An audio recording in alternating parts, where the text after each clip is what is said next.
It's the Phoenix, Arizona weather discussion for Tuesday, the 6th of July. I'm Michael Groff.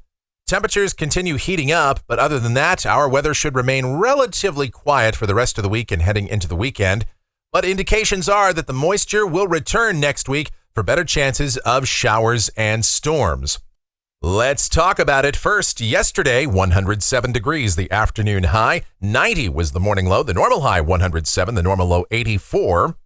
And as we take a look outside right now here at this early hour of 4:35 a.m., we've got clear sky across the valley sitting at 91 degrees at Sky Harbor, but it's getting drier, dew point at 48, relative humidity 23%. The winds are calm and the barometer is steady. Temperatures at this hour, about the coolest spot you're going to find in the metro area, 83 degrees in Buckeye, 84 at Gilbert. Otherwise, we're in the upper 80s to middle 90s.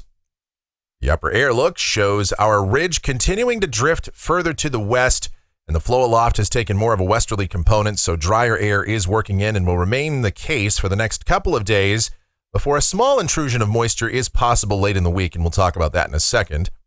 Here's the watch warning map, and with that ridge building back out here across the west, the heat is returning. Excessive heat watch is now in effect across parts of southeast California, southern Nevada, northwest Arizona. Further to the north, heat advisories and excessive heat warnings in effect. Yes, up toward the Great Salt Lake and Boise, Idaho, where temperatures this afternoon may top out at around 105 degrees. The other big weather headline, of course, tropical storm warnings in effect for much of the Florida coast with Elsa down there.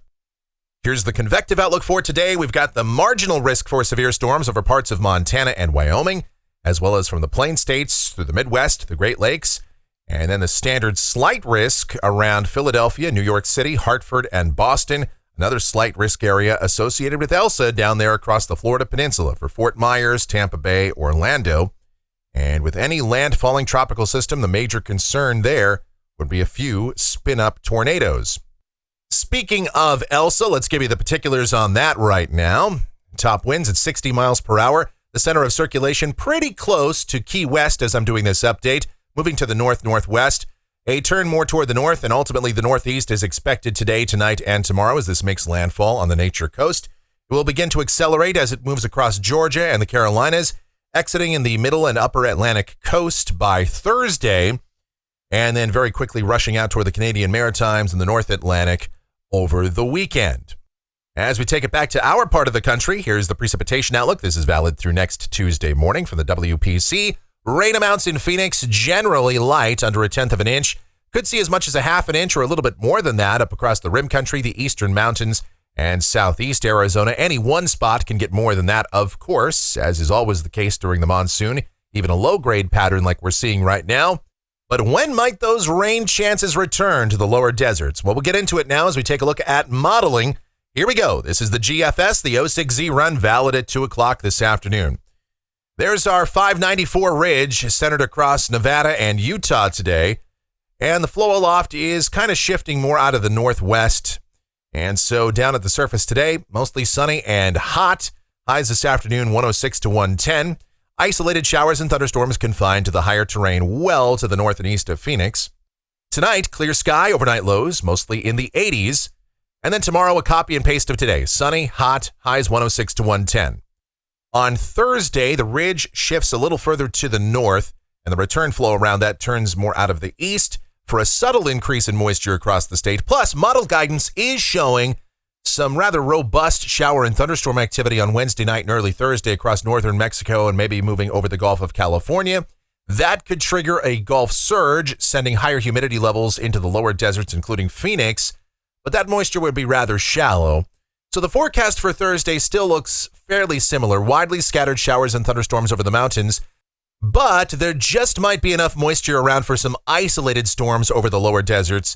I would say our chance of rain in Phoenix is technically not zero, but I'm not going to put any rain chances in the forecast just yet. Even if you do see a storm on Thursday, it would be one of those brief little pulse type storms. Pops up quickly, might produce some brief heavy rain and gusty winds, and that's about it.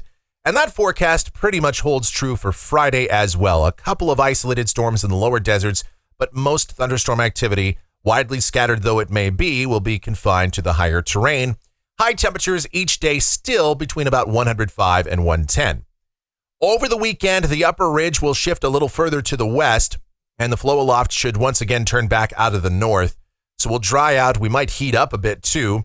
High temperatures getting back to around or maybe just above 110 degrees for both Saturday and Sunday.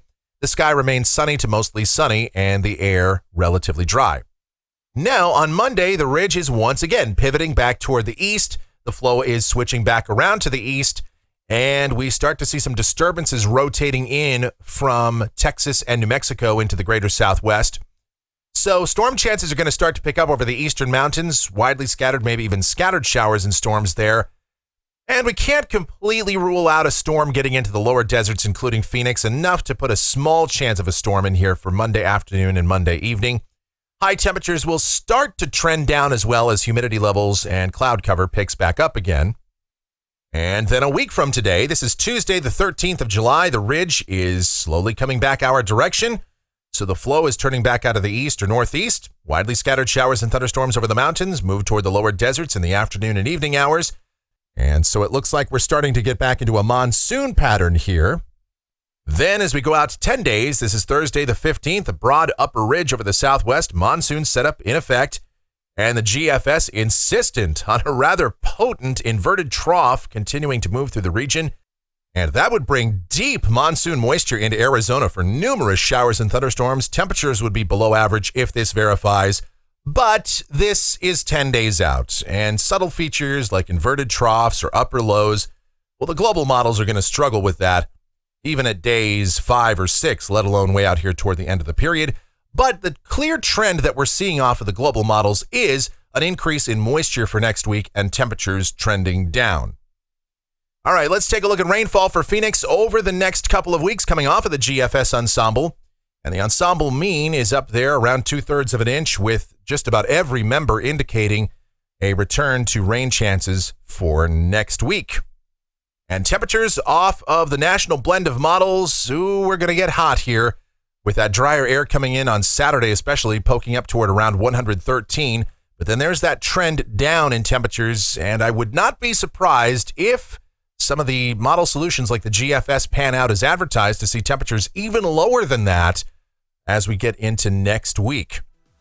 And that's going to do it for the Phoenix, Arizona weather discussion for today. My next video back here tomorrow morning. If you enjoy these videos, be sure to subscribe, like, share, and click that notification bell so that whenever a brand new video is posted, you'll get the notice.